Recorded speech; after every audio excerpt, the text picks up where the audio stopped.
Today I'm talking about a book called Trombone Shorty, which is a rags to riches story that paints an authentic picture and celebrates New Orleans jazz tradition. It's written by Trombone Shorty Andrews with pictures by Brian Collier.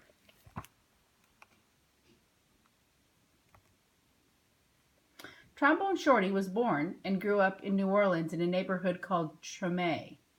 Any time of day or night, you could hear music floating in the air.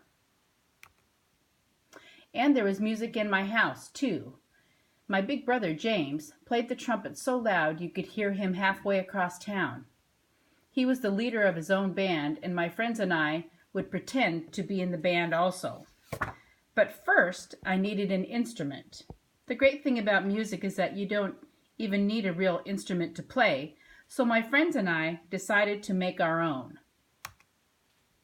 We might have sounded different than real brass bands, but we felt like the greatest musicians of Trombone. Then one day, I found a broken trombone that looked too beaten up to make music anymore.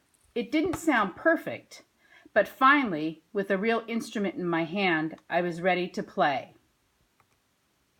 One day, my mom surprised me with tickets to the New Orleans Jazz and Heritage Festival, the best and biggest music festival in town.